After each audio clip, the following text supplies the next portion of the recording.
Hello guys, bonjour les amis. Dans cette vidéo nous allons essayer d'expliquer la réaction de déshydratation des alcools. En milieu acide, qu'est-ce que c'est qu'un acide? C'est une espèce chimique capable de donner un proton H+. Un exemple d'un acide, le HCl par exemple, le H2SO4, le H3PO4, etc., etc. Tous ce sont des acides. Ils ont la capacité de donner des protons H+. Donc, en milieu acide, les alcools peuvent subir une déshydratation. Qu'est-ce que c'est qu'une déshydratation? Donc, à chaque fois qu'on ne connaît pas, on peut décortiquer le monde de parties. D'accord? Donc, déshydratation, on peut subdiviser ce monde de parties. Dé, c'est un préfixe de contraire. Hydratation, c'est-à-dire l'ajout de l'eau. Donc, déshydratation, c'est-à-dire élimination de l'eau. Donc, où il se trouve l'eau dans cette molécule? Bien sûr, c'est le OH. Mais OH, c'est tout à fait différent. It's absolutely different. C'est tout à fait différent de la molécule de H2O. Donc, comment je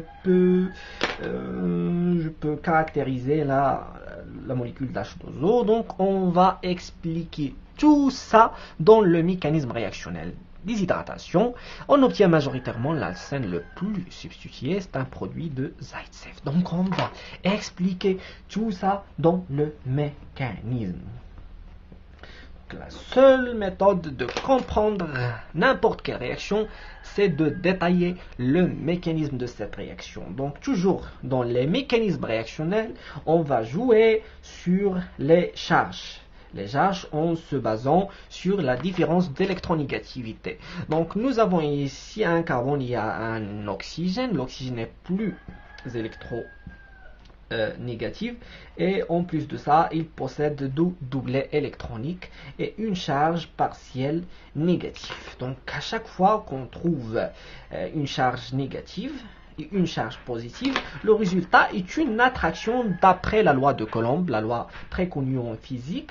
Donc on va former une nouvelle liaison avec l'oxygène avec l'hydrogène.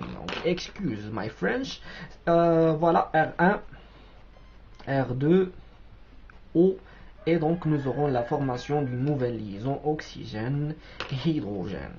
Et puisque l'oxygène a perdu un électron pour donner cet électron à l'hydrogène, le résultat sera comme suit: un oxygène chargé positivement. Donc l'oxygène est chargé positivement. Donc quelle est la signification de la charge positive en chimie?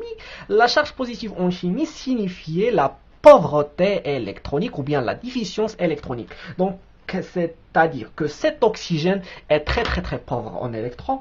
Pour cette raison, il va arracher cette doublet électronique et le résultat sera comme suit: c'est la formation de quoi? La formation d'un carbocation, c'est-à-dire un carbone pauvre en électrons et chargé positivement. Donc ici, n'oubliez pas que nous avons ici un hydrogène, donc n'apparaît pas dans les formules topologiques. Donc la formation d'un carbocation. Et donc le carbocation va essayer de neutraliser sa charge par attraction de quoi? De la liaison de cet hydrogène, ce qui conduit à la formation de quoi? À la formation d'un alcène.